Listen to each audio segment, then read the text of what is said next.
Yeah. Jennifer B. Wants to know on Twitter, how do you really feel about Donald Trump?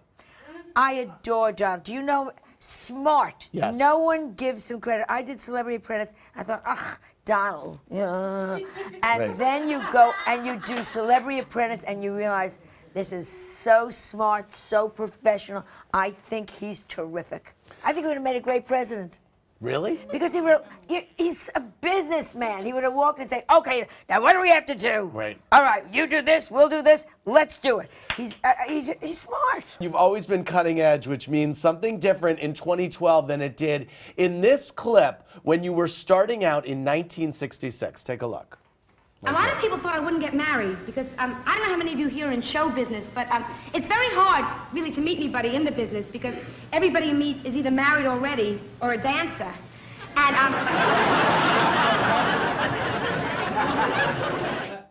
Okay, so here's say what gay. people were scandalized by your gay jokes in 1966. Scandalized.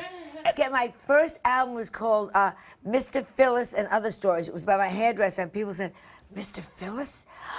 Does that mean he's a homosexual? Really? And it was so wild in those days to say that. And you would say dancer as a euphemism. As a euphemism. I couldn't say pregnant. I was pregnant on the Ed Sullivan Show, and I had to say, soon I'll hear the pitter-patter of little feet. And I was like a house. Right. You know, my water broke and my dog drowned, and I still couldn't say.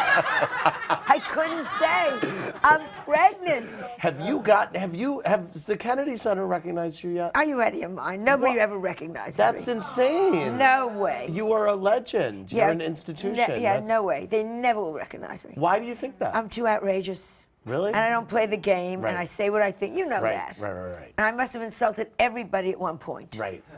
You know. Is there anyone that you've insulted that you wound up, regretting saying it? No, because it's never meant to be mean, Andy. And I don't. It's if you're telling Julia Roberts, who happens to get it, so Right. I'm using Julia. Right. No, let's go to Sarah Jessica Parker. Yes. Who I adore. Okay. Half the time she looks like $1 million. Half the time she looks stupid. Okay. But I love her for that. Okay. Because Okay. she takes the shot. Okay. So she doesn't get mad at this. Right. She What- knows fashion's fun. So she doesn't get mad at me. Okay, for take it. me out of fashion and talk about like the era of the Elizabeth Taylor fat jokes or the Diana Ross is so thin jokes or stuff like that. Elizabeth Taylor, I was the first one to do the fat. She couldn't get out of the goddamn car. Right. There was a picture of her trying to get out of a car at one Okay, point. okay.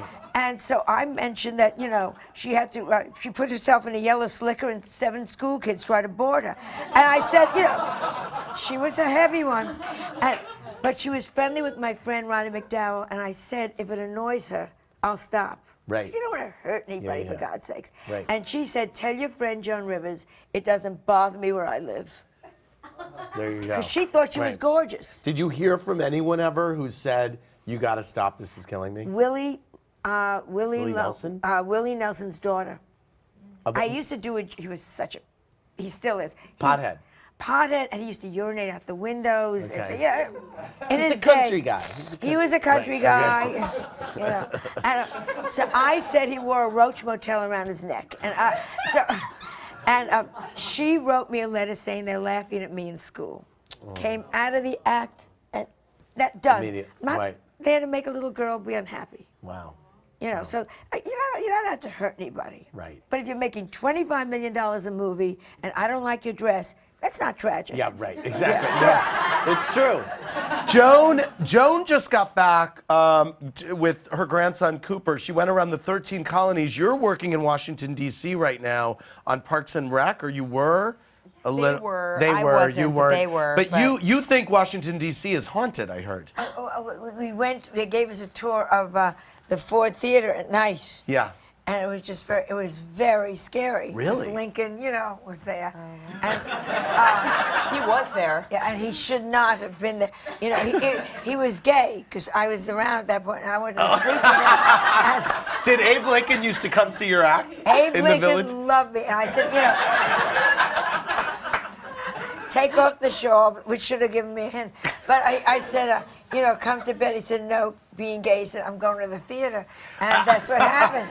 And so he haunts the theater. Oh, my And Lord. he walks around and he says things like, How did it end? How did it end? Wow. Very scary. Oh my God, that sounds terrifying, Joan. Terrifying. Joan Rivers, if you were a gay man, what famous gay would you have a one-night stand with? Cowboy Cobra wants to know. Current or past? I think anything. John Travolta. Oh. No question.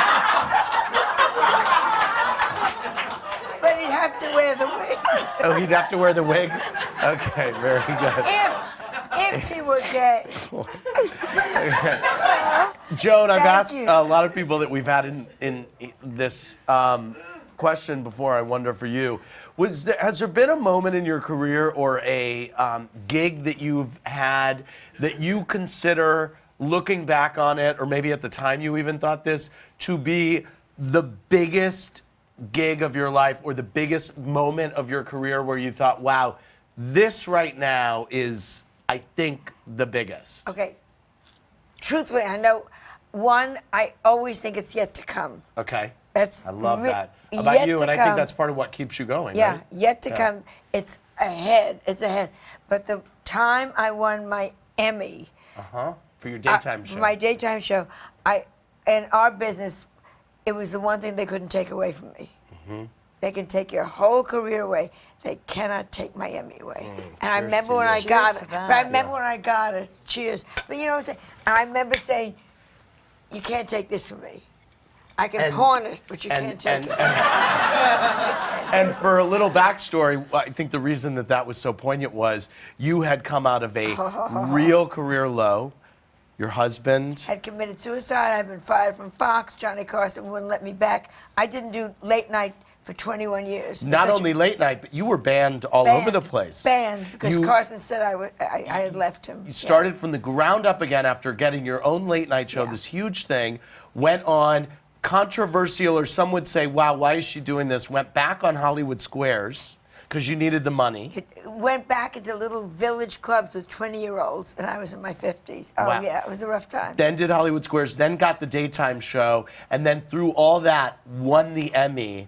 And wasn't that a moment? Yeah, and Yeah. that was a great moment. But I truly think we should all feel this way. My grandmother used to say it, you should always want. That was like a wish for her children. Yeah. You should always, the future should be what you want. Something wonderful is going to be there. Very good. I like that. Yeah. Very good. No, it's true. It's very true. Good advice.